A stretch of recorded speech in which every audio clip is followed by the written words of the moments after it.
Hi, this is Nara Fellowship, and today I have Sara Troy with the Self Discovery Wisdom podcast.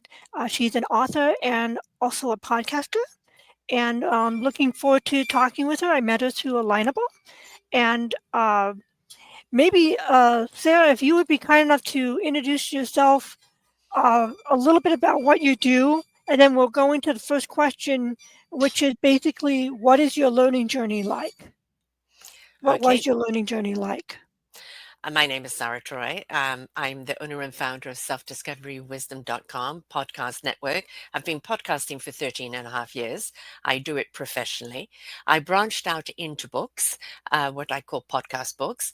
Our first one is The Discovery of Self, which is an ebook. And the second one is Our Forgotten Children, an anthology around the raising of our children. The third book will be Our Forgotten Seniors, which is I am gathering authors for right now. But my primary thing is podcasting. And the learning curve is getting out of your head, getting out of your way, trusting your gut, your instincts, your knowingness, and going with the flow and allowing things to be what they are meant to be. The structure will be formed from there. I have a little bit of construction going on, so I muted myself so it wouldn't interrupt you. So I apologize if it bleeds through into the recording. Anything, I Um, can't hear anything, so you're okay. okay, good. Um, so, could you share a little bit of your learning journey of how you came, became an author and a podcaster? Yes, I actually was behind a quantum electric motor technology, which eventually got stolen from us, and so kind of left flattened and grounded. And I wrote an article and kind of on despair, and somebody saw that article and looked at my site, which is as a personality trait counselor. I was doing, and I still do now and again when I have the time. And she asked me to join her podcast network. And at the time, I had no idea what a podcast was. And I joined her network. It was live for 13 and a half months, a great training ground. I caught the bug, interviewing some wonderful people doing some wonderful things, and started my own network just over 12 years ago, and been doing it ever since. Got about 3,000 shows under my belt, and I get to interview people who are making a difference in the world. And I love it. And as for an author, the books behind me, I've written my own book, Sara's Self Discovery. I've been in the Mission Accepted 262 book, which is 262 authors in there. It's been to the Emmys, the Grammys, and the Oscars, and it's working its way around the world. I've also interviewed about 50 people from the book. Our Forgotten Children book, I have contributed to that. I'm not selfish. I'm not easily manipulated. I've contributed to that. And Dare to Live Fearlessly, which I've contributed to that as well.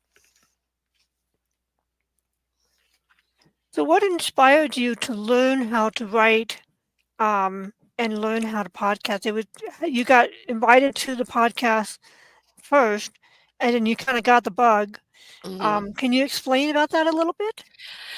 The first show was like a Monty Python skit, and I made you myself. Most people won't know what Monty Python is, but like I pressed every button and it went wrong. It was live, and I was introducing myself, and the producer said, "I can't hear you. I can't hear you," because I was pressing the wrong buttons and getting frustrated. And eventually, I came on, and it taught me. To kind of calm down and go with the flow. And being live, many a time things happened. Guest dropped, I dropped, all sorts of things go on, and so it was something that I kind of learned as I went, and even starting my own network, there really weren't that many out there. And so it was kind of navigating it as a it was called Self Discovery Radio back then, as a radio blog, online radio blog, and just learning from there. And as I've learned, I've adjusted and I've pivoted and I've changed things up and I've expanded, and now have 19 different genres to house those shows, so it's not just all one streamline. You can go and choose a topic of your own choice that is of interest to you. And I am global, literally interview people from all corners of the earth, and really do love it. And as far as the writing is concerned, I've been writing. I got my first computer in '96, And as a person with dyslexia, I suddenly found my voice in writing. When I wrote by hand, it was always I spelt things backwards or this or that, and it was frustrating, and I couldn't read my own writing. When I got the computer, I had that liberation to correct things and change things. And I became a blogger, and I started writing for my brother's online magazine, hackwriters.com, and just continued from there. Just kind of became the voice, and I think it was kind of a precursor to becoming the podcaster unknowingly.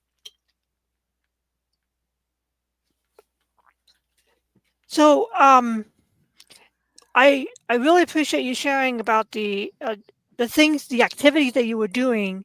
I was looking more for like how you learn. Like you just mentioned the dyslexia, Mhm. and that was basically a challenge that you dealt with from a Yeah. young age. Um, how did you overcome it? Were there tools? Were there fonts that they discovered to help you, or did that come later on in your life?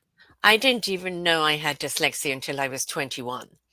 Oh, And so in going through school, especially I'm 71, so back in those days, things of differently abled was not something that they addressed. I also have ADD, also something that they didn't address. You were just a troubled child and unable to learn. And I am very much what I call a cosmic learner. I download my knowledge, I download my wisdom, and I'm very much present in the now, what I need to know in the now. And that will extract the data from the brain of how to activate that knowledge and what to do with it. I'm not a book learner. I will learn from a story, but I couldn't learn from the textbooks and things like that. So I was also a very sickly child. I had asthma from the age of 2. And so out of 12 years of schooling, I may have completed 7, possibly 8. And I came out of school at the age of 16, just knowing I had to learn by experience and be willing to explore and willing to try new things to see if I could do it or not. You never know what you can do until you try. So it was kind of, there wasn't the label of learning disability on me. It was just like I was different. It was different all over the board because I was very cosmic, very spiritual child. Um, so everything I did was always, trusting the gut and following that path. And I've found that I was a disruptor in this, a good disruptor, kind of bringing things that were a problem to the surface so we could address them. But a lot of people don't like the disruption; they like status quo.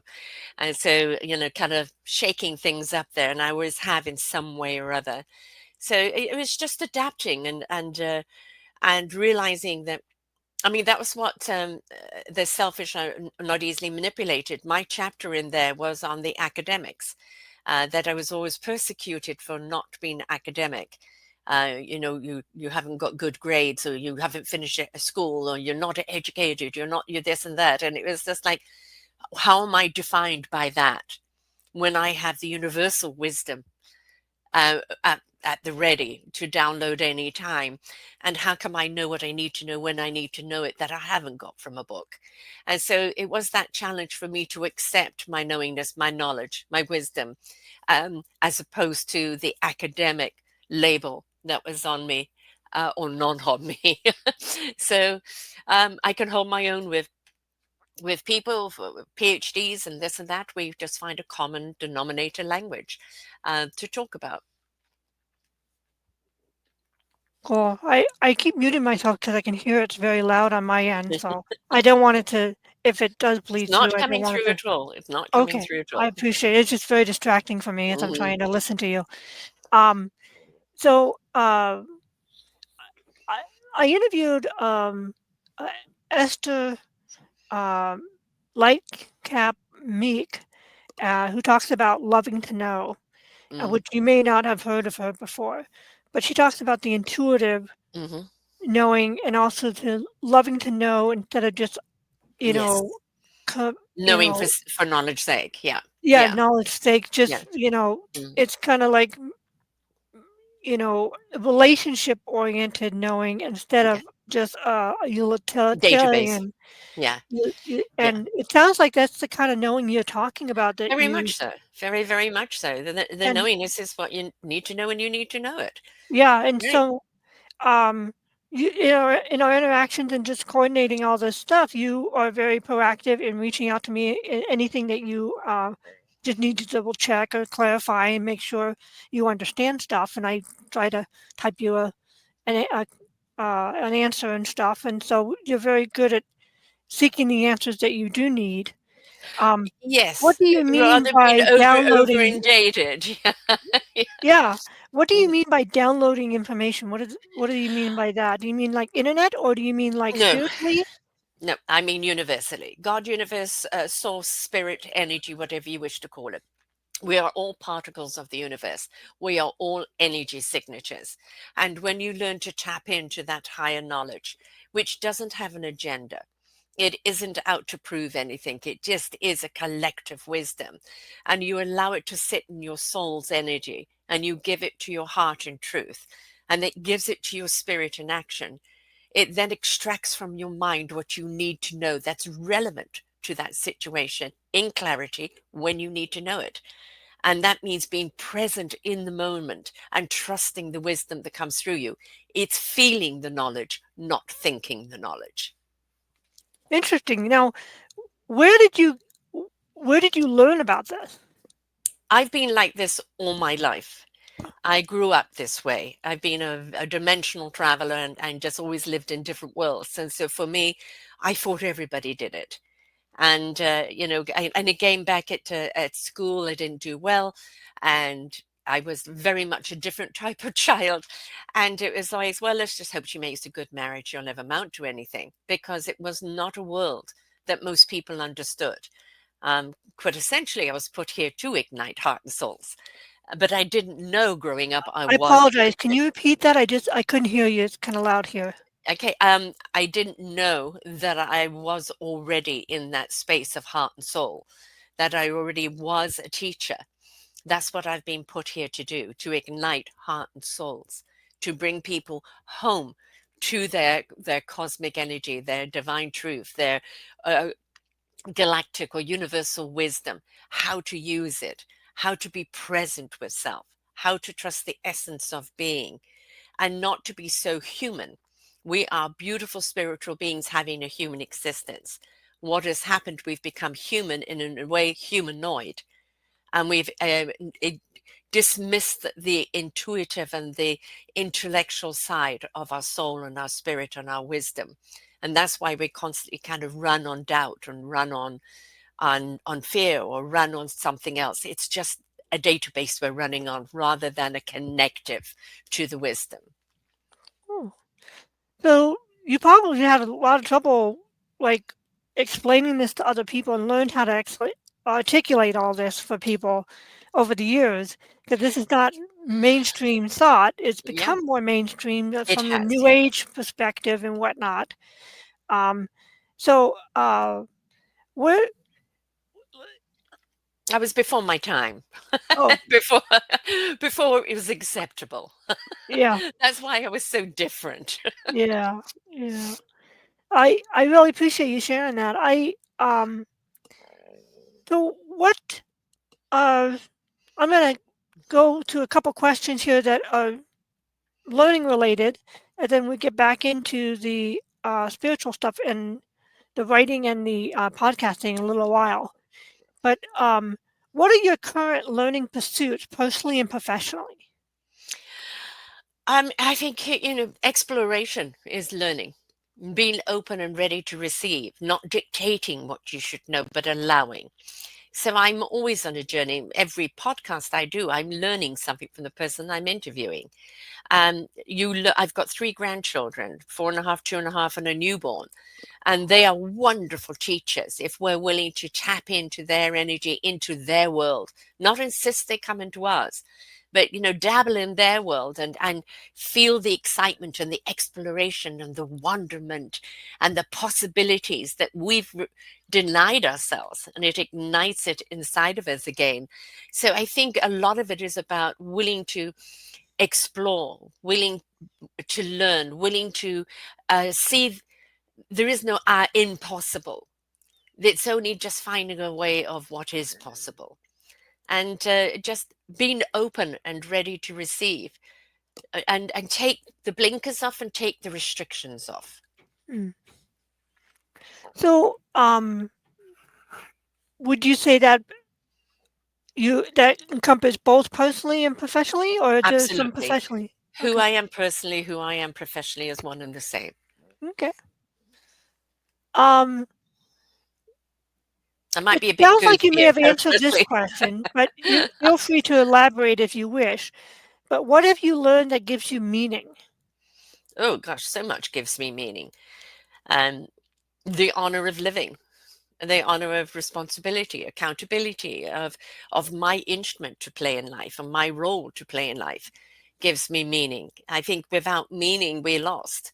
Mm. What is our meaningful purpose? And what is our instrument? How are we to play it? And then which orchestra are we which to play it in, each in our own strengths, harmoniously playing together. So I think it's accountability is a big thing of our own actions, thoughts, choices, and how we interact with life, even our own life. So this question may not apply to you because you kind of talked about how you're more an experiential learner. Mhm. But do you prefer self-study or classes more, or is it a mix for you? I am most self-study. Um, I I love conversations. I learn more that way. Small groups, intimacy. I get a little bit pulled amongst big groups and multiple energies. I'm about to do some more guest speaking publicly again, which I hadn't done for a while, and it takes me a little while to get everybody in the sync with the energy, and then the flow happens. But I'm more on the smaller groups, the conversation, the exploration, rather than I am a classroom. I end up in a lot of ways leading the classroom, not academically, but just if it's anywhere in my stream, um, because I just see possibilities. Mm, cool. So what challenges you mentioned that your dyslexia kind of hampered you, and you're more spiritually attuned to the cosmic wisdom. But what challenges do you need to overcome currently, and what's holding you back, do you think? I have health challenges, and they keep me at a 5 on a good day in pain level. You Mm. learn to partner with it, and very often it goes up to that 10, and you say, "But no, no, no, I can't have you be a 10 right now. I've got a show to do. We'll collapse afterwards." So it's partnering with your condition and learning to respect each other and what each other needs to do. And but it isn't resenting it, been there, done that, but it's just learning to live within those parameters. And yeah, it gets frustrating sometimes because it kind of knocks you 2 by 6 now and again. If I know the warnings if I'm busy typing something and my dyslexia shows. I know that's a warning. I'm getting tired. And so it's registering, knowing yourself and registering and paying attention. So that's the biggest challenge. Obviously, financial. I'm a senior. That's why, hence the Forgotten Senior book coming out. Is that being a senior, if you haven't put money away, and I lost money in that technology, and I lost money through a divorce, and etc. etc. And it's really hard to start again in your 50s. So yes, money and health are the challenge. But I consider myself very rich, enriched, and abundant in who I am, what I'm doing, and what my life means. So money's just a challenge. Yeah, it's just one factor of Yeah, life, it's not the whole. no. Yeah, I agree with that. So, you kind of covered the second question, what internal and external problems you face. You mentioned the external problems, the health and money, and just dealing with schedules and all that kind of stuff. Do you have any internal problems that you're comfortable sharing? Oh, I've gone through the very much the self-doubt. Again, because I was not fitting into the mold. I wasn't part of the team or the group. Um, and because I see things differently and and address things differently, I've always been a little on the outskirts. So I'm not a pack person. I'm very much a soloist with one or two here and there. And that can present its problems sometimes. Although, I mean, I have an incredible network, and my colleagues, etc., are absolutely wonderful. But um, I do like my alone time to regroup and re-energize. And there's always been, especially kind of not so much now because I've really put the work in and I really am centered now and loving who I am and what I'm doing. But there was always the the criticism you get from people. Oh, you should do this and you should do that, and you're only this if you this and only that. And I bought into that for a while, and I lost myself for a while. I lost my soul wisdom because I was so busy trying to be a pretzel, giving everybody what they wanted. I lost myself, and that took a while to come back to myself. Mm. And so you recentered, so that was good. Yeah. That's cool. Um, it's so that's one of my next question is what problems have you dealt with successfully and how did you solve them? And one of them was realizing to filter the advice you were getting Hmm. and see what resonated with you and what didn't resonate Yeah. with you. And I get that sometimes too. And I sometimes am, the perpetrator of doing that to others, you know, but, because we're human. Hmm. Uh, but so uh, is would you mind elaborating on that, or do you think we've already covered that with some of the other things that you Um, talked about? no, I think what it is to understand, is it criticism because somebody's unhappy with themselves and they've got to reflect on you, and they need to pull you down to make themselves feel up? We have to assess, or is this a viable critique that can empower you and to see something differently? And so you have to assess where it's coming from. If somebody is going to tell me how to do a podcast that has never done one and doesn't know the podcasting world, I'm less likely to listen, right? Because what do you know of my world? I can't go into your world and start telling you what to do. We can have a discussion, but don't start telling me what to do, as I won't with you. And we've got many a time where people don't like other people succeeding because it reflects on their stagnancy, their misery. And misery likes company, and if they can make other people feel miserable, it makes them feel happy. And that's unfortunately a state of many humans. And it's like, know where it's coming from and what it is, and don't take it on. Mm, As the in Don Rue's Four Agreement says, don't take it personally, right? And don't assume, ask. Speak your word with your own integrity and do your very best according to your own consciousness. yeah. So,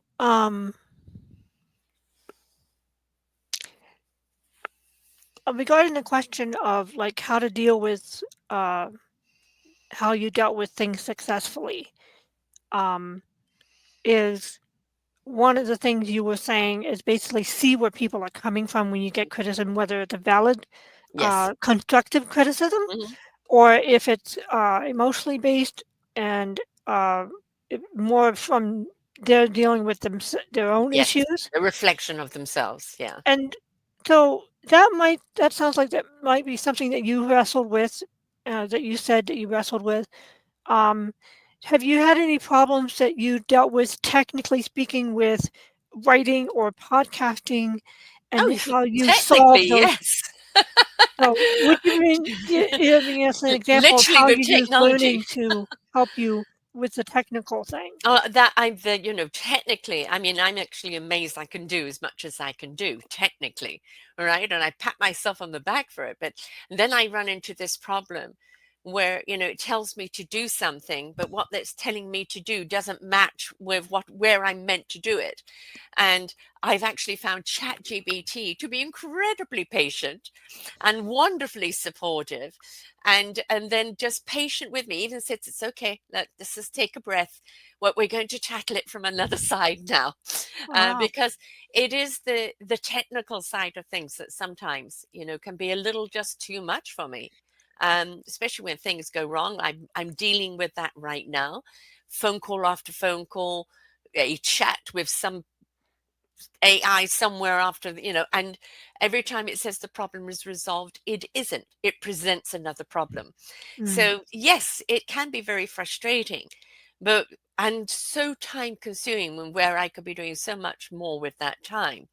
But we just sometimes have to suck it up. It has to be done, right? Keep calm, have some chocolate in front of you, whatever, and systematically do it. And if you find yourself getting frustrated and say, okay, I need to take a break, go and take a walk. Come back at it when you feel more calmed down. Don't keep pushing if you're frustrated. mm. You can't think clearly. No, So yeah, no clarity when you're, no, yeah, everything about tightens up, including your brain cells. So, yeah. yeah. There's a lady named Barbara Oakley who teaches about how to learn better, Hmm. and a lot of neuroscience, and she's a professor and everything. And one of her books and her online course, she talks about the diffuse mode and the focus mode of our brain. Hmm. And in the focus mode, we're very task oriented. We can get things done. In the diffuse mode, it's like a pinball machine that has more open space between for the ball to go connect to the different In all the wrong things. directions. Yes. And and that's where your creative thinking Yeah. and problem solving skills come Mhm. from. And we need to switch from focus Yeah. mode to diffuse mode in order to do that. And like one of the things she actually talks about is if you can't solve a problem, go take a walk, just like you Yes. said. Yes. Your brain needs to shift Hmm. and and go into diffuse mode. And in diffuse mode, your subconscious mind starts trying to figure out what's going Yeah. on, and then you come at it fresh, and all of a sudden, your subconscious brain has figured out stuff and brought it to your rational Your part of your attention. brain. And it says just don't think it. This is why I'm talking about feeling the knowledge and not thinking it, right? Because when you feel it, it feels right. I'm in flow. Yes, this is making sense. Oh God, this isn't wrong. This is working. This isn't working. And that's when you're out of sync and you can't see what's in front of you. It's take the breath, remove yourself, stop thinking altogether. Put on some loud music, dance, go and do whatever. And then come back at it calm. And all of a sudden, what you've been fighting with will start making sense. But that's a lot to do with your personality trait. And I'm a personality trait discoverer as well. And so a lot of what our personality is going to reveal how we're going to tackle certain things. That's interesting. I'd like to explore that a little bit more. Um, I I like the Big Five personality model. Um, Mm-hmm. that one has been the most illuminating for me because I've always been pigeonholed as an introvert when I'm an Mm-hmm. extrovert, and the question always never take into account that I'm hard of hearing, and I don't Mm. like big, large crowds Yes, I'm the same. because of the Yeah. noise factor and not Yes. being able to communicate properly. And so I always answer no to those questions, and I think it puts me uh, into the introvert Hmm. category. When actuality I'm an extrovert, I just like small groups. Right. You're And so selective. the Yes. big five personality model personality traits, with the first one to actually give me a true reflection and is more scientifically uh, merited. And so I'm always curious about what the other ones are. I know there's strength I don't do finders. the five one. I do the Myers-Briggs true colors. Oh, okay. But what I do with the true colors and the four key personalities, which Microsoft uses, the Army uses, or military and government uses, it is to identify your personality trait, where you would fit in as a team. You don't want to put all the same in there because you're never going to be creative. If you are really wanting critical thinking, you need one of each personality in there that have a way, an ability to communicate each other so that you can see the problem from all angles. And once we understand what your personality trait is, what level it is at, can it be brought up? Or is it something like, in my case, it's next door with one of my personality traits? I've actually invited it into the house now, and it is part of the house, but it's still not my forefront and never will be. But I also then take your numerology, your astrology, your Chineseology, and the time that you were born, and your elements, and I find the synchronicity between them of your strengths throughout your personality traits and your weaknesses. Some weaknesses can be strengthened. Some weaknesses, you've just got to find somebody else who can do that. You're never going to be able to do it. Play to your strengths. know how to ask other people, you can do that. That's your hat. Great. I'll hand this over to you because this is your strength. It's not mine. And it's learning to be a team of being able to hand off things that you can't do, concentrate on what you can do, because what you can do, somebody else can't do. And now you're actually building an independent team. You're all individuals, maybe solopreneurs, but you've got each other you can call on because you know who you are. But you also know enough about yourself to know how to interact with people and how people interact with you. And you learn to identify by people's stance and their dialogue and the way that they respond to things pretty well which personality they are. So don't go speak your personality if they're not one that can comprehend it. Adjust your language away to a way that they're going to be able to receive it. Yeah, there's a lot of being about trying to articulate things so the other person can receive it better. Hmm. Hmm. Not only just personality, but also just, different mindsets, different worldviews, different. Yes. It's like how you talk to a plumber is way different depending on how intellectually rigorous they are. They might be a scholar and a Hmm. plumber at the same time. I have met some people who are Hmm. construction people and intellectuals at the same time. You know, there's a farmer who reads philosophy. Yes. So you never know. You don't just assume that if they have a blue collar job that they're not Yeah. intellectual, but knowing that factor of both things for them allows you to know how to communicate better with them. And just like men and women see things differently, they prioritize things Mhm. differently. Different groups of people prioritize things differently. And understanding their priorities help you facilitate communication with them. I don't And know if you can it's hear that also, or not. no, I can't. Okay, good. Okay. It's also reading energy. It's reading body language, it's reading energy, it's reading tone. And how engaged is that person? Are your words engaging them? Are they distracted? Are you asking the right questions? Right. And, Yeah. and sometimes just lightening up and making a joke and just having somebody kind of relax or laugh or whatever, it can break the ice and then you can get in sync. But if you're talking to someone and you feel it's bouncing back off, no matter what you say or how you present it, that person isn't ready to receive you. You're not the right energy. Move on. Right. And we can't, there is no one size that fits all. There is no, I can talk to absolutely anybody. No, my energy can be way too strong for many people. And that's one of the reasons I was given my illness to dampen my energy because it was too high. And that's the thing is knowing how to read, where you're at. This is a low key person. Don't come at them with an awful lot of enthusiasm.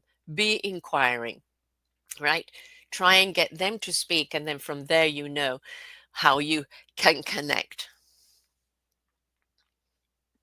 I apologize. I'm very distracted. I'm focusing on listening to you, but I have a lot of noise. So Hmm. I apologize. So That's if I okay. asked you something again that you made clear, I may have just not heard you with the noise going on. That's okay. So I think we did a nice wrap up of the what dealing with problems successfully. Um, what are some resources or types of tools or things that you found that are helpful?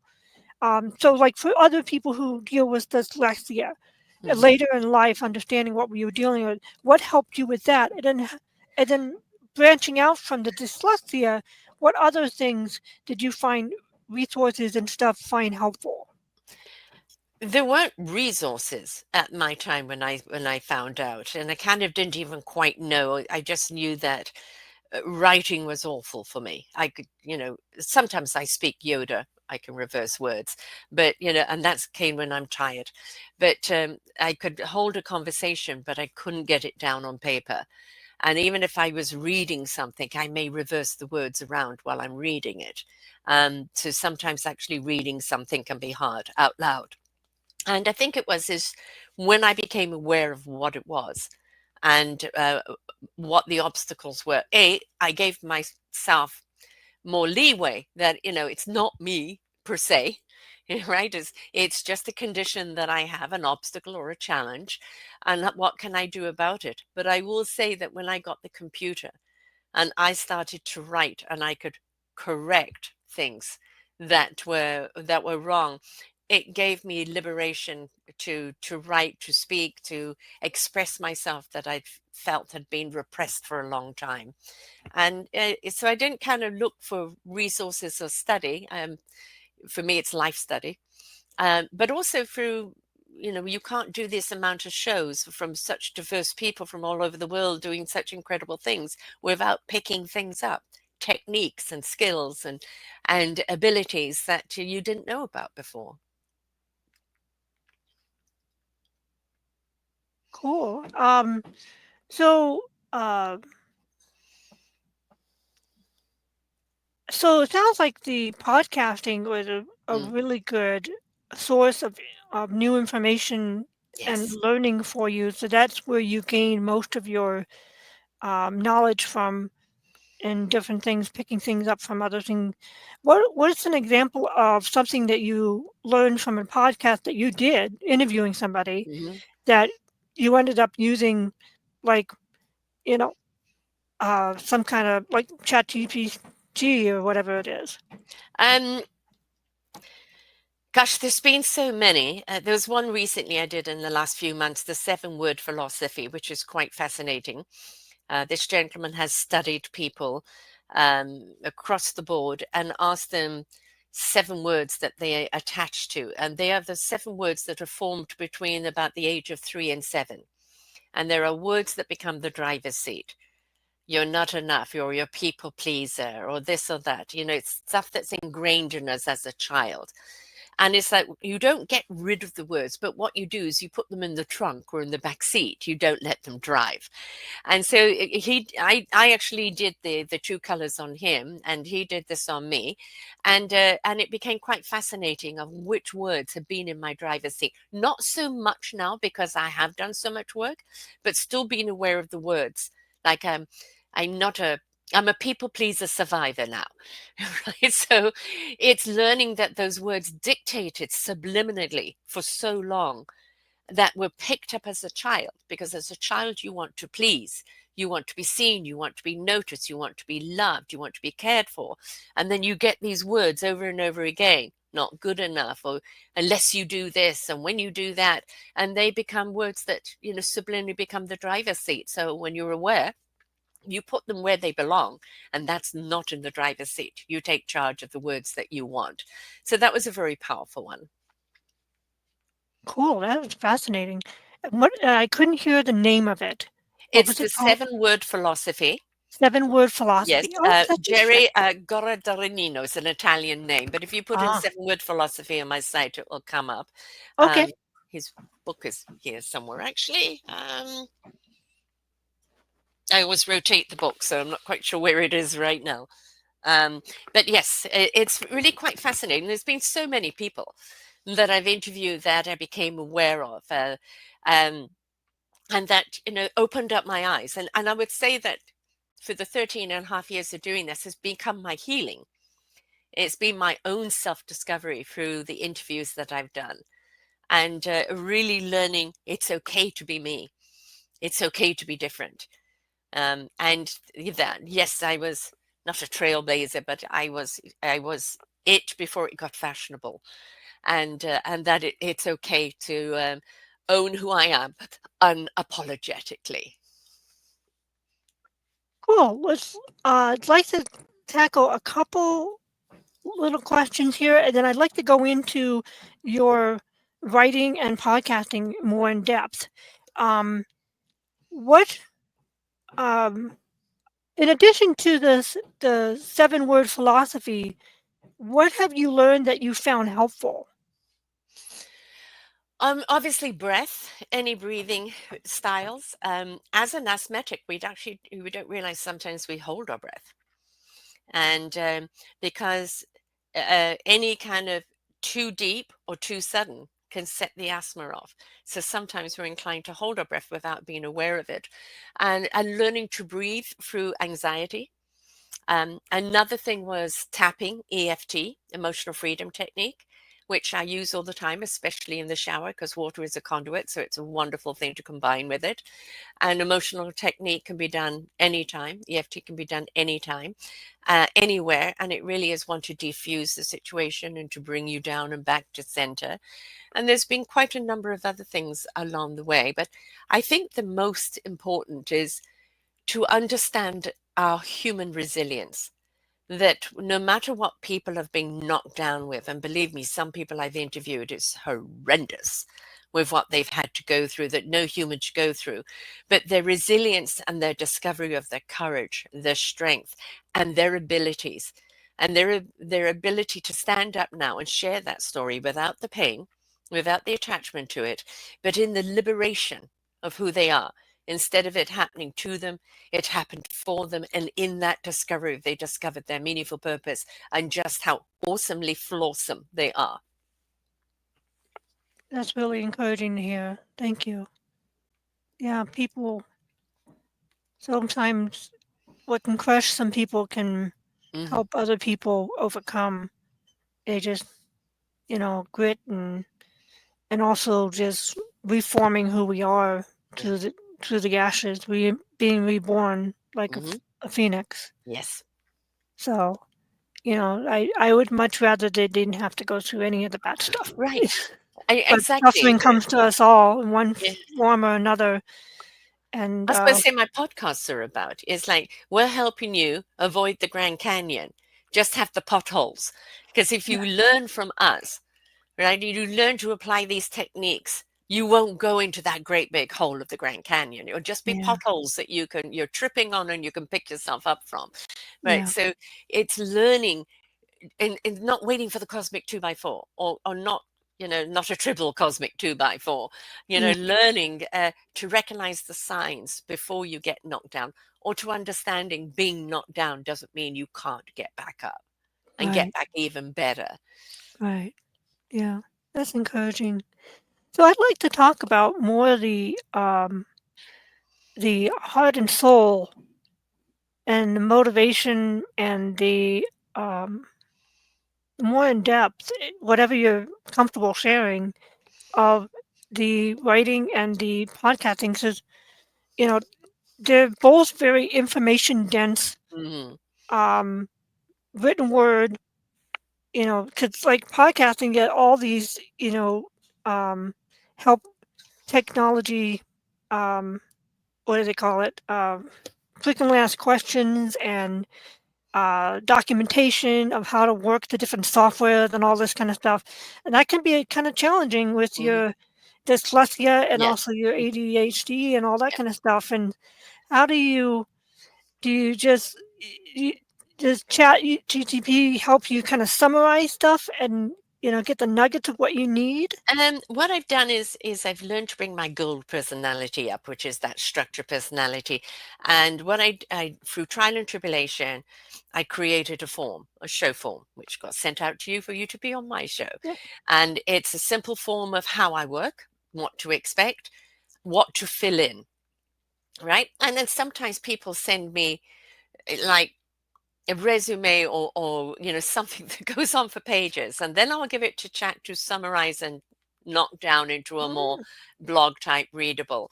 Um but otherwise it goes out as it is, if it's makes sense and it's readable. And I've created that blog because it is a podcast blog. It isn't, for me, I want to give people, being that's the true colors thing of the four key personalities. Some people are drawn to the graphics, some people are drawn to the sound, some people are drawn to the video, some people are drawn to the word. So I like to give them everything on one page. So whichever mm, way you receive, there's something there for you. And this was something kind of I learned as I went, and then has got better, and it can always improve, right? Because every time I think, I could do this better in a different way, then I will. And of course, working with chat has really helped quite considerably. Um, when I do my own shows every week, sometimes I have no idea what I'm going to talk about. I'll just press record and see what comes out. And then I give the transcript to chat to summarize as a blog. And I oh, add that in there into my show blog. Then it's already kind of written out for me. instead of me having to remember what I said, because very often I don't remember what I've said once I've done it. Mm. And so I use it in that way, and I use it for reminding me of scheduling and reminding me of appointments, etc., and numerous other things. But it's learning which technology that you can use that is friendly. I've learned, initially somebody else did the audio editing for me. And then they couldn't do it anymore, and I had to learn it. And I'm a person that I need to do it. I need to have it written down, step 1, 2, and 3. And I need to do it a couple of times. And then it's there. I know what I'm doing. Right. And then it was 5.5 years in of just doing audio. And somebody said, Sara, it's time to do video. And first thing came out of my mouth was, who wants to watch this old bag? Oh, And then came the backhand of my cosmic self hitting me saying, it's not about you, it's about the content. And so I went into video as well. And then I had to learn how to do the video. And I found Wondershare and Filmora. And now I can just click, because I have everything set up that now goes into Filmora. Each show has its own genre banner. It will have the person's show banner. It will have the content. It will have who I'm interviewing. It will have the person's website, and it will have an exit of where else to go listen to shows and contact back into the show genre. And it gets uploaded up to a numerous amount of platforms.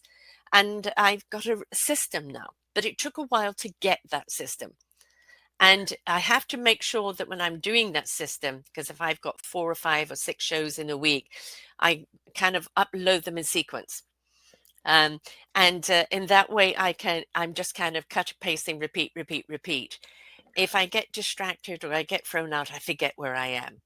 So it's making sure that that block of time is for that and only for that, and not squirrel, start chasing something else, right? So that is, the ADD in me. I've got to be careful I don't get distracted. Just do that.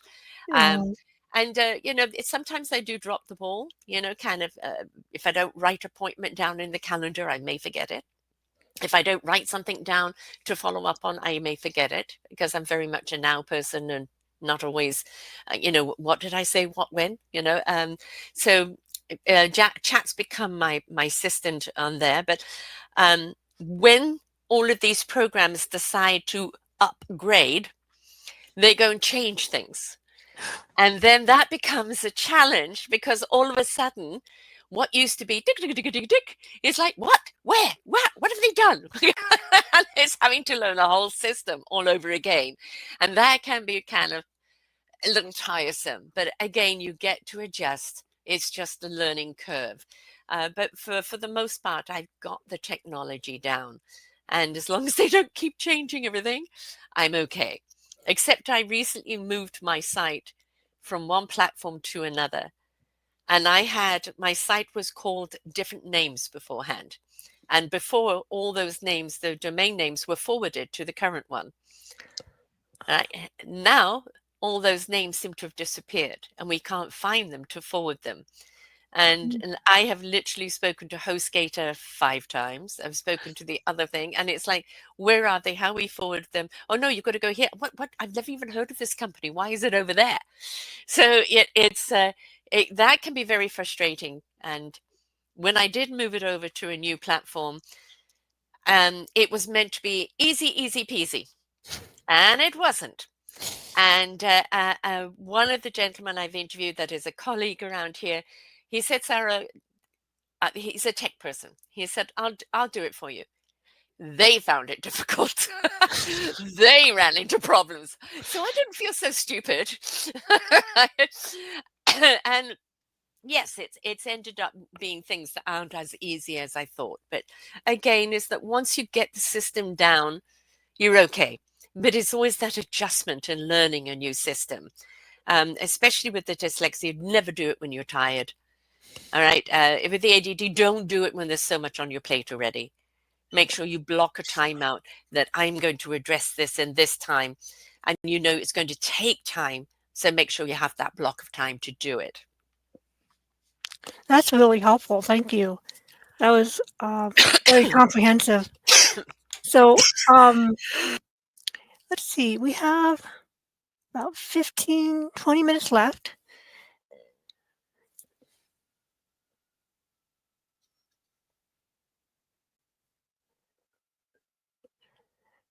No worries.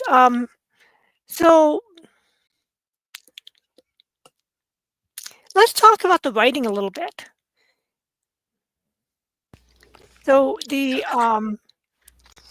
uh, one of the questions I had was, you have both of those books. You have the book that you did and the book that you're working on now, and you're looking for submissions. Um, but you also, I saw on your website that you um, people need to pay for the opportunity, but you still screen people to make sure Oh, you're still yes. getting quality and stuff. Oh, absolutely. Yeah. And Yes. so I'm just kind of curious. It's like, so some people are going to be, well, if I have to pay, it's not a real opportunity. But you know, artists are always kind of paying for their own, uh, showcases and that kind of stuff as well. And also, I was kind of curious if maybe you can kind of go into like um, why you have people pay, and Right. then what the money goes towards, and Right. how that all works. When people have a career or a job, they generally get paid for it. I have a job. I'm a professional podcaster. I should be paid for it. I'm giving my time and giving my expertise, and I'm giving a platform. I'm actually one of the cheapest out there because it's more important that I get your wisdom out there for people. But I think my services should be covered. And in the podcasting world, it's still very iffy. Now, publicists get paid to put you on podcasts, but the podcasters themselves don't get paid. Right? So I have learned to say no if you're not willing to pay. If there's an exchange, it's different. If it's a charity or an organization, no. But if I am promoting you and what you do, you charge, why shouldn't I be paid? And that's still a big question with people where they think, well, you should just do it for the love of it. I've got rent to pay too. Mm. Right? And as far as the book is concerned, when I put out the Forgotten Children one, I didn't charge and I financed it myself. And I find that people don't have so much skin in the game. Now, I'm asking people to commit, the senior ones, to commit, and it's not a lot of money, but it's enough for them to be engaged in it, to really be proactive in it. They're going to do two shows, a why show and a chapter show. They're going to be on two summits. And one of those summits will be the introduction to the authors, what their chapter is about. And that will become a fundraiser for the actual money to produce the book in audio, ebook, and paperback. Right. Wow. But there needs to be a certain amount of money, and it's not a lot, 150 US, to for commitment. So if you suddenly back out and I've done all this work, right? I know that I've been covered. It is a lot of work, a hell of a lot of work, right? And so I think that people need to learn a little respect for the work that people do and not take it for granted. That, it used to be the old fortune teller across the hand was silver, right? It was an exchange of energy, an exchange. And I think this is what people need to understand. If I am giving my energy, and each show is around 4 hours production, right? And that's before it nurtures and goes out there. It's on 5 sites. It's on 15 audios. It's on 3 videos, right? And it's on so many social medias. I myself, uh, public figure that goes out and speaks to it. So I'm always promoting the site itself. So why should it not be honored with a small fee? So I think, it is about that commitment. When people do put some money in there, it is a commitment. If they suddenly up and leave you and leaves you in the lurch, at least you know that you've been covered for all the time that you've put into it in the first place. Because all we have equally is time, and how we use our time, and if it is representing someone else, it should be respected. Mm. Thank you. I appreciate you explaining that. I'd like to dive more in depth on more about what the book is about. The Okay, now senior book. which book are we talking about? The senior book. So the senior book, as with the Forgotten Children book, I call them awareness books. aware of what's going on, aware of the obstacles. Now, with the seniors book, the senior will talk about their triumphs, things they've accomplished, things they've contributed, things they're proud of. But they will also speak of the challenges of being a senior. Is it health? Is it the way society treats them? Is it family putting them out to pasture? Is it suddenly the dementia or whatever else coming into the family? But also a warning to the young. Start paying attention to your senior years now. Otherwise, the senior years are going to hit you and you're not ready for it. Mm. Yeah, I do caregiving for my mom and my sister-in-law who are both seniors. Um, and I'm constantly thinking about it. I I've always been a caregiver in my family for my grandmother back when she was alive and my family members when they got sick and stuff.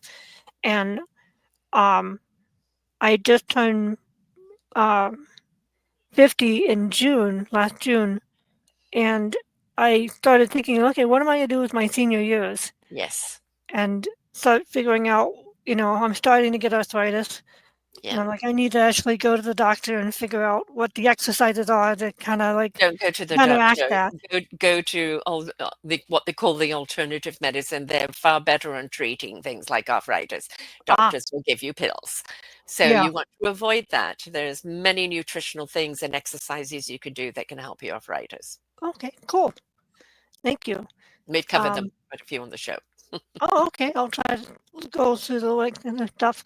Um, we're coming up on the hour, Hmm. and what I'd like to do is to give you an opportunity to share more about the children's book as well. Hmm. And you have many different facets of your podcast that have Hmm. different topic headings, and I was wondering if you can go into those and share, because some of my audience, I have a wide eclectic, mostly Christian, but I try to cover, like, I talk to people outside my little bubble. Hmm. So just to have a wide range of perspectives and range of ideas and worldviews and stuff. So I'm not afraid of that. And people might find it interesting to hear what you have to say. You know, um, So which would you like me to address first, the book or the podcast let's do the genre? book first and then end with the podcast. Okay. Well, so the book, I've Forgotten Children, it was 5 years in the making because it was from doing shows on children and being an advocate for children and knowing how difficult my own childhood was just because of the obstacles that I had. And I lost my dad when I was young, and, many things changed after that. And it was, if we're not aware, how do we care? Right? And if we care, we find something to do. And we can't be unaware anymore because we know, right? So, the 15 chapters in here, I contributed one, and my chapter was in particular just beforehand. There'd been a bunch of girls that had met online, and these. Everybody blames everything on COVID, but I think it's more than COVID. It's social media, it's two parents working, it's just a dysfunctional society. And they got together to meet for the first time and stabbed someone to death. And it was, I looked at that and I thought, no, we can't blame the children. We have to look at ourselves. We let them down. We didn't teach them the value of life. We didn't teach them the value of their own life, or the rights and wrongs, or finding an outlet for their frustration or their need to connect or to feel something. And they went down a dark avenue, which is very easy online for them to encourage each other to do. And for me, the addressing was what we're not paying attention to and how we need to pay attention to it, how we need to listen to the children, how we need to see the signs, and how we need to step up in making sure that our society is a healthy one for them to grow up into. But also in the book, I have one woman who I've interviewed many times, Duarte Basti. She is out of England and she teaches children um, kind of almost in the double digits, 8, 9, 10 teens, how to meditate, how to do yoga, how to breathe, how to find their center when they're young. So they know how to cope with life. There's another musician in here, Swapna Abram. She actually, uh, for 1,000 days, did a song a day. and just created a song on the spot for 1,000 days and then did it with children's songs, right? And she was putting the songs in a book, and we were talking. She says, I don't know how they're going to get to music. And I went, QR code. Ah, that's what it became, right? The QR code that they can go to listen to the music and the kids can sing along. But music is a uniter at any age, any nationality, any human in the world. Music connects us. And the more we insert music into our children, encourage them to make up songs, to sing songs, to be silly songs, to find those songs that speak to them, the more we're giving them an avenue in order to express themselves. And a way just to feel free, or feel something that maybe they're afraid to feel. There is somebody else here, Nancy Cotton, and she was um, on children with autism, and she works with children in autism and speaking about the uh, the obstacles around that. There's Lachelle Atkins, and it's the mum's language. She is a mother of 15 children, 13 that she birthed herself. America's mum, and for her, it was talking about a parent's burnout and how not to have that burnout. You can't be there for your kids if you're burnt out, and it's how to recognize that, how to delegate, how to take care of yourself so you can take care of your children. And there's Victoria Curry, and she's a woman that has been through some horrendous stuff and has a daughter that has difficulty that came about from her abuse while she was pregnant. And she wrote a story. She wrote a story about a child with disability that nobody was seeing.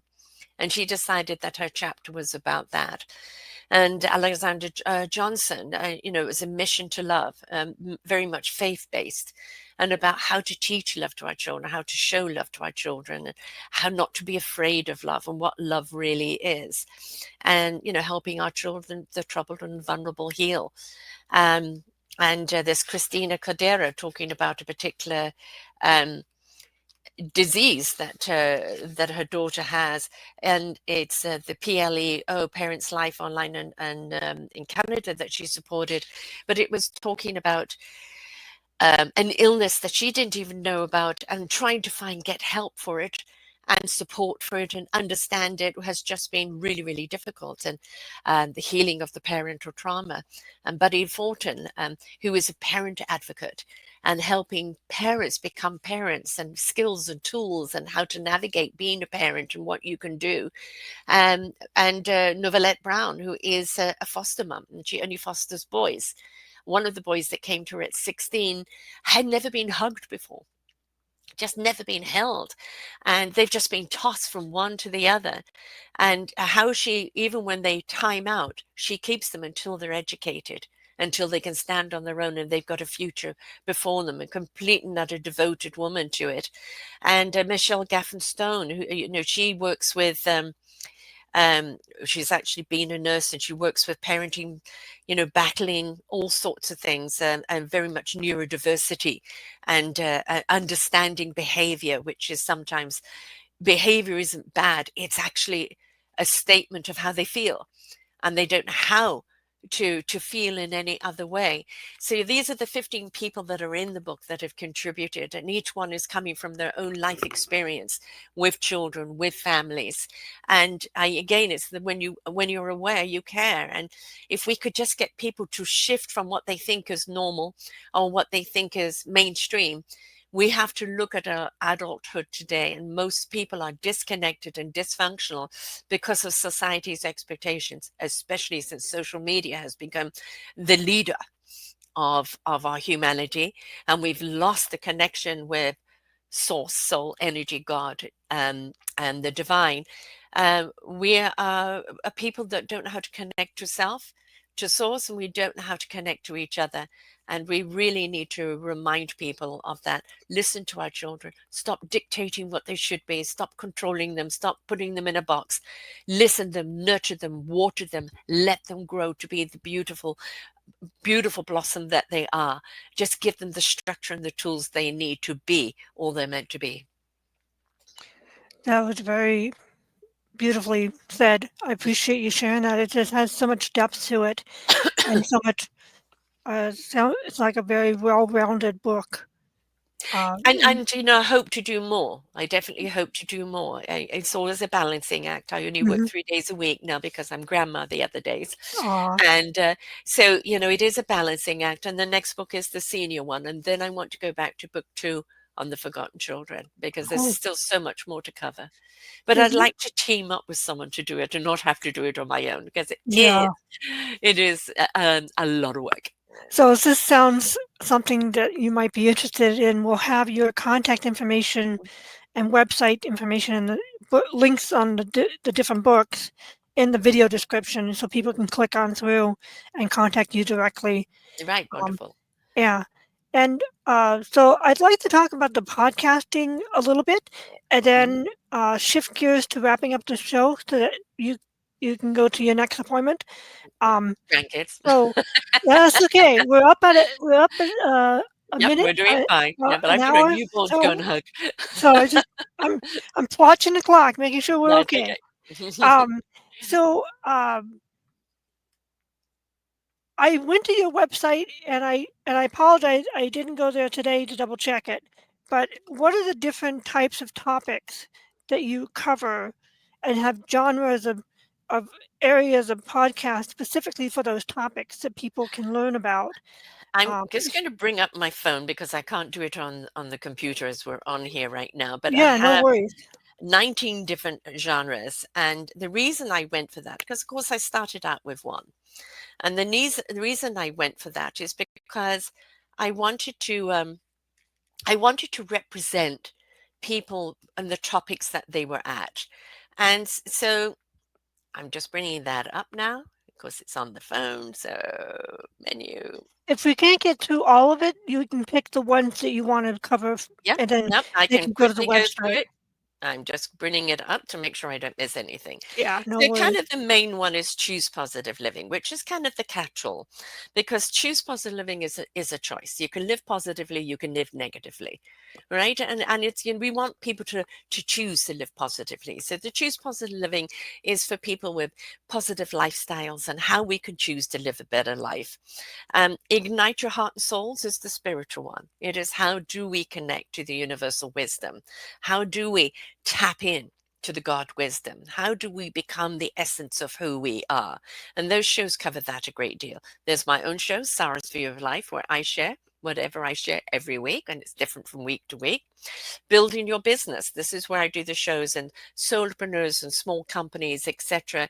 People mostly that have left corporate and went out on their own because they wanted to do something that was passionate, because they felt there was a need and people weren't addressing it. So a lot of coaches and a lot of people that are business support. Raising your gifted children. And that's the shows around the raising of our children, support for families, books for children, knowledge for children, etc. The Our Forgotten Children podcast series, which was around the book, which is there. An author's kiss, and this is authors that are writing more novels rather than self-help books. So they would, if it's a self-help book or business book, it will go under business. But this is around authors and the books that they've written. Mental health awareness, because when we're aware of mental health, all the different nuances and the challenges, we identify, we lighten up on ourselves, have more of ability to address what we feel is the issue. Quantum spirituality. And this will be around people that have stepped into the quantumness of energy and spirituality, uh, very often to do with apparatuses and things, and energy, most certainly, and how to use it. Your health is your choice, and your health is your choice. You may be sick, but how you heal is your choice. And you don't just go to the doctor and carte blanche, do everything he says. You go and investigate what other ways you can heal yourself. And very often it requires a bit of positive thinking. Eco sustainability or eco solutions. And this is around our environment and what we can do to serve the world and to save the world from us, and how we can change. I had a series called Let's Get Synced. And that was a wonderful series of ambassadors and leaders in the world that are changing the environment around our environment. Their story matters, very much covered by people who have extraordinary stories, and that is so profound that we need to share. Sisterhood of Common Sense Love, and all the men that love and support them. And this is kind of a call to action type show. People that are really stepping up as a sisterhood, rolling up their sleeves in common sense and getting it done with no more dilly-dallying. And the self-discovery mediums, and this will cover people that are in the mediumship that they're doing. Love our animals. This is anything to do around animal and animal care. Our central expressions is around sensuality and sexuality, and what is it and how do we tap into it. And for the love of music, oh, my guilty pleasures, I love interviewing musicians. They are so in heart and soul already. And I've interviewed musicians that have been in the business 60 years, or people that have just come into it. Oh, they're nuggets, they really are. And the nature of addictions. What is the nature of addiction? What is addiction? How did we get there? How do we break that cycle? Our global veterans. I'm very anti-war, but I'm very pro-veterans that come back, see what's needed to be done, and because of their discipline and their structure, make it happen. And then I have round tables. Where I do a group of people around round table and supporting the supporters. So people can kind of pick a genre that kind of suits them. Wow, that's a lot of work. It's it's you know, it's kinda encouraging to me that you've been doing this for 12 years because I'm like, all the stuff about how you should be doing content creation and podcasting and writing and creative thing, you must niche down, niche down, niche down, and I'm like, I'm kind of a prism, how do I niche down from that? You know? Yeah, And and it so kind of, you it's do not, your own thing, and it's yeah, totally fine. It's kind really of the cool. niche down kind of thing that sometimes gets me. I just kind of call them Yeah, different channels of interest. All yeah, right. I'm suffering with anxiety right now. Who can help me on that? Well, mental health awareness. These are the people that have yeah, been through it, that have learned the skills and the tools around it. So, yeah. yeah, and there could be more genres, but I fit them into maybe ones that will just kind of cover. And sometimes a show will fit into two or three. We have to choose one. Right. Yeah. Well, that's cool. Thank you very much. I appreciate it. Um, my last question is, do you have any last thoughts or words of encouragement for other learners? Allow, allow. Do not think it, feel it. When you are centered, when you're present with self, and you ask the question of the universe, God, universe, state, love, whatever you want it is, all that download, and then allow it to happen. Allow it to reveal itself. Don't push it, don't dictate it, allow. Don't try and think it and overthink it. It's not going to come that way. Allow, but also explore. Be willing to take the untrodden path. Be willing to explore different mediums. For me, a lot of my recovery when I was coming back into self is a lot of mythical books, a lot of mystical books, a lot of books that took me out of the world so that I could come back into the world stronger. So do be willing to do things that are out of your norm. Be willing to do things that are out of others' expectation. Be willing to explore and allow. Just allow yourself to receive. And when you receive it, allow yourself to know what to do with it. And then explore what to do with it and nurture it and see where it takes you. Don't dictate your next journey, your next path. Allow that path to reveal and pay attention along the way. That's really, that's really encouraging because it's like content creation is kind of like you got to figure out what niche you're going to go into. You got to figure out your plan, your strategy, and all that stuff. And that was really liberating to hear you say that. I'm like Yeah, no, just at feel the it, time of darling. this Feel it recording, and let it happen. Yeah. at the time of this recording, I'm thinking of getting into Substack, and I'm like, I Yes. got to figure out the perfect first post. I got to figure out the first No, post. no, you don't. You just And have I to do and a I think, post. no, That's I it. don't. I could just kind of do my Exactly. thing. Just download what you feel. Yeah. In all of these books that I've been in, Sarah, will you contribute a chapter? I have literally got to the computer not knowing what I'm going to do and let my fingers type. Let it explore. I can Mm, correct things afterwards. I can sort things afterwards. mm, But what is wanted to be revealed has allowed to be revealed. I haven't dictated it. And mm, it's always fitted in to what mm, it needs to fit into. I get out of my own way and I allow. Yeah. That's really cool. That's a really nice way to end this.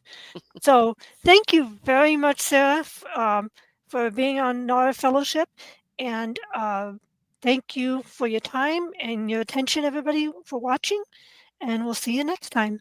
And don't forget to come on over, because in a couple of weeks she's going to be on my selfdiscoverywisdom.com too. Yeah, I'm looking forward to that. Thank you so much. Take care. Thank you.